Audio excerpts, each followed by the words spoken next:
இந்த வீடியோவில் நம்ம என்ன பார்க்க போறோம்னா எக்ஸல் ஷீட்ல Hlookup ஃபங்க்ஷனை எப்படி யூஸ் பண்றதுன்னு பார்க்க போறோம். அதுக்கு முன்னாடி Hlookup என்ன, அது எதுக்காக யூஸ் பண்றோம், எந்தெந்த சுச்சுவேஷன்லாம் Hlookup யூஸ் பண்ணணும் அப்படின்றத பத்தி பார்க்க போறோம். ஸோ வீடியோவை ஸ்கிப் பண்ணாம ஃபுல்லா பாருங்க. Hlookup-னா ஹரிசாண்டல் லுக்கப், இதுதான் Hlookup அப்படின்னு சொல்லுவாங்க. ஹரிசாண்டல் மீன்ஸ் கிடைமட்டமாக, அதாவது ஃபிளாட்டா. லுக்கப் மீன்ஸ் பார்வை அல்லது தேடல் அப்படின்னு சொல்லுவாங்க.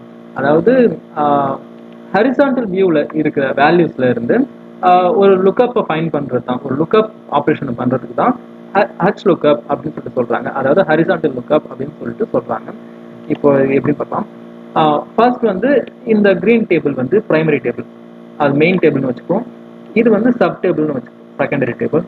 இப்போ இந்த மெயின் டேபிள் வந்து என்ன ஸ்ட்ரக்சர் இருக்குன்னு சொல்லிட்டு பாருங்க. எப்பயுமே நான் இப்போ எப்படி இருக்கும்னா டேபிளோட ஹெட்டிங்லாம் ஃபர்ஸ்ட் இருக்கும், அதுக்கு கீழே என்ன சொல்றது செங்குத்தா வெர்டிகலா வந்து அதனுடைய வேல்யூஸ் இருக்கும். இப்போ இந்த டேபிள்ல வந்து ஹெட்டிங்ஸ் வந்து ஒரே காலம்ல இருக்கு, அதனுடைய வேல்யூஸ் வந்து ஹரிசாண்டல் வியூல இப்படி இருக்கு, லெஃப்ட் டு ரைட்ல இருக்கு. இப்போ இங்க பாத்தீங்கன்னா சப்ஜெக்ட் இருக்கு, அதனுடைய வேல்யூஸ் பாருங்க, English, maths, chemistry, history, computer science சொல்லிட்டு ஒரு ஹரிசாண்டல் ஷேப்ல இருக்கு. ஸ்டாஃப் அப்படின்ற ஒரு ஹெட்டிங்க்கு வந்து ராம்குமார், கீதா, ராஜன், ராகவி, சிவராஜ்ன்ற மாதிரி இந்த ஹரிசாண்டல் வியூல இருக்கு. கிளாஸும் அதே மாதிரி தான், 10th 12th மாதிரி ஒரு ஹரிசாண்டல் வியூவே இருக்கு. ஸோ இது மாதிரி ஹரிசாண்டல் வியூல இருக்கிற ஒரு டேட்டாஸ்ல இருந்து ஒரு பர்டிகுலர் டேட்டாஸை மட்டும் எப்படி தனியா செப்பரேட்டா வியூ பண்றது அப்படின்றதுக்காக, அப்படின்ற ஒரு ஆப்ரேஷனுக்காக மட்டும்தான் ஹரிசாண்டல் லுக்கப் வந்து யூஸ் பண்றோம். இப்போ அங்க கீழே பாருங்க, இப்போதான் நம்ம ஹரிசாண்டல் லுக்கப்பை வச்சு ஃபைண்ட் பண்ணியிருக்க வேல்யூஸ் தான். இப்போ இங்க பாத்தீங்கன்னா 102Bக்கு வந்து மேக்ஸ் அப்படின்ற ஒரு சப்ஜெக்ட் இருக்கு. அதாவது சப்ஜெக்ட் ஐடி வந்து 102B, அதனுடைய சப்ஜெக்ட் நேம் வந்து மேக்ஸ்னு இருக்கு. இங்க பாருங்க, சப்ஜெக்ட் 102Bக்கு வந்து மேக்ஸ் அப்படின்ற வேல்யூ இருக்கு. அதே மாதிரி 103Cக்கு வந்து கெமிஸ்ட்ரின்னு இருக்கு, 103Cக்கு கெமிஸ்ட்ரின்னு இருக்கு. ஸோ இது மாதிரி ஒரு செப்பரேட் ஐடியோட வேல்யூஸை மட்டும் ஃபைண்ட் பண்ணி டிஸ்பிளே பண்றதுக்கு நம்ம ஹரிசாண்டல் லுக்கப் வந்து யூஸ் பண்றோம். இதை எப்படி ஒர்க் ஆகுதுன்னு சொல்லிட்டு பாருங்க.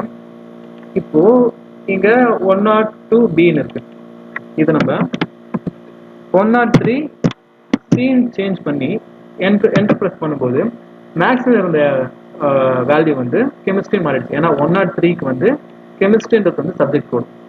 ஸோ இது மாதிரி ஒரு பர்டிகுலர் ஐடிக்கு மட்டும் அதனுடைய வேல்யூஸை ஃபைண்ட் பண்ணணும். இல்லைன்னா ஒரு பர்டிகுலர் வேல்யூஸை மட்டும் ஒரு மெயின் டேபிள்ல இருந்து இன்னொரு செப்பரேட் டேபிளுக்கு, சப் டேபிளுக்கு தனியா ப்ரிவியூ பண்ணணும் அப்படின்ற ஒரு சுச்சுவேஷன்ல தான் இந்த Hlookup அப்படின்ற ஒரு ஃபங்க்ஷனை நம்ம யூஸ் பண்றோம். ஸோ இப்போ இந்த Hlookup ஃபங்க்ஷனை நம்ம எப்படி யூஸ் பண்றதுன்னு சொல்லி பார்க்கலாம்.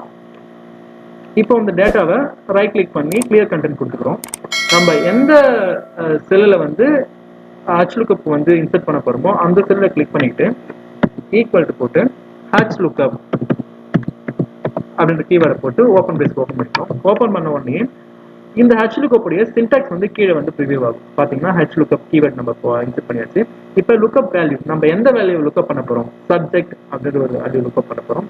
எதை வச்சுனா யூனிக் ஐடி, இந்த சப்ஜெக்ட் ஐடி வச்சு தான் லுக்கப் பண்ண போறோம். ஸோ லுக்கப் வேல்யூ வந்து இந்த சப்ஜெக்ட் ஐடி, இந்த சப்ஜெக்ட் ஐடியோட செல் அட்ரஸ் வந்து இங்க E9 பிரிண்ட் ஆயிருக்கு. ஸோ இந்த வேல்யூவை செலக்ட் பண்ணிக்கிறோம். செலக்ட் பண்ணிட்டு கம்மா பிரஸ் பண்ணிக்கிறோம். அடுத்து பாருங்க டேபிள் அரே, இந்த வேல்யூவை எந்த டேபிள்ல இருந்து நம்ம ஃபைண்ட் பண்ண போறோம்னா மெயின் டேபிள். ஸோ இந்த டேபிள்ல இருக்கிற வேல்யூஸை மட்டும் ஹெட்டிங்கை விட்டுட்டு வேல்யூஸை மட்டும் செலக்ட் பண்ணிக்கிறோம். செலக்ட் பண்ணி கம்மா பிளேஸ் பண்ணிக்கிறோம். கம்மா பிளேஸ் பண்ணிக்கிட்டு இப்போ வந்து நம்ம என்ன பண்ண போறோம்னா அடுத்து பாருங்க ரோ இண்டெக்ஸ் நம்பர். இப்போ எந்த ரோ வந்து நம்ம செலக்ட் பண்ண போறோம் அப்படின்றதுக்காக, ஓகே, இப்போ நம்ம ஃபைண்ட் பண்ண போற லுக்கப் வேல்யூ வந்து 103 செகண்ட் ரோ அப்படின்ற மாதிரி போடுறோம். நம்ம ஏன்னா நம்ம சப்ஜெக்ட் தானே ஃபைண்ட் பண்ண போறோம். ஸோ சப்ஜெக்ட் வந்து செகண்ட் ரோவில் இருக்கு. ஸோ நம்ம செகண்ட் ரோன்னு கொடுத்துக்கிறோம். செகண்ட் ரோன்னு கொடுத்துக்கிட்டு கம்மா கொடுக்குறோம். நெக்ஸ்ட் வந்து ட்ரூ ஆர் ஃபால்ஸ்ன்ற மாதிரி ஆப்ஷன் இருக்கும். True means approximate match, false means exact match. நம்ம எக்ஸாக்டா மேட்ச் பண்ண போறோம். ஸோ ஃபால்ஸ் அப்படின்னு டைப் பண்ணி பிராக்கெட் க்ளோஸ் பண்ணிக்கிறோம். க்ளோஸ் பண்ணி என்டர் பிரஸ் பண்ணும்போது இந்த சப்ஜெக்ட் ஐடிக்கு மேட்ச் இருக்க சப்ஜெக்ட் நேம் வந்து இங்க பிரிண்ட் ஆகும். ஸோ இப்போ இதே மாதிரி ரிமைனிங் இருக்கிற எல்லா செல்ஸ்லையும் அதுக்கான சப்ஜெக்ட் ஐடியோடைய வேல்யூ வந்து பிரிண்ட் ஆகணும் அப்படின்னா ஆல்ரெடி நம்ம ஃபைன் பண்ணியிருக்க செல்லை வந்து செலக்ட் பண்ணிக்கிட்டு அதனுடைய கார்னர்ல இருக்க அந்த டாட்டை கிளிக் பண்ணி டிராக் பண்ணி இழுத்து லாஸ்ட் செல் வரைக்கும் விட்டுட்டா ரிமைனிங் இருக்கிற சப்ஜெக்ட் ஐடியோட சப்ஜெக்ட் நேம் வந்து பிரிண்ட் ஆகும். ஸோ இப்போ இதில் வந்து நம்ம சப்ஜெக்ட் ஐடி வந்து சேஞ்ச் பண்ணாலுமே அதனுடைய வேல்யூஸ் வந்து ஆட்டோமேட்டிக்காக சேஞ்ச் ஆகும். 102B அப்படின்னு சொல்லிட்டு ப்ரெஸ் பண்ணி நம்ம வந்து என்டர் ப்ரெஸ் பண்ணும்போது இந்த ஆல்ரெடி கெமிஸ்ட்ரின்னு இருக்கிறது மேக்ஸ்ன்னு சேஞ்ச் ஆகும். ஸோ இது மாதிரி ஹரிசாண்டல் வியூவில் இருக்க டேபிள்ல இருந்தும் நம்ம லுக்அப் பண்ணணும் அப்படின்னா hlookup வந்து யூஸ் பண்ணிக்கலாம்.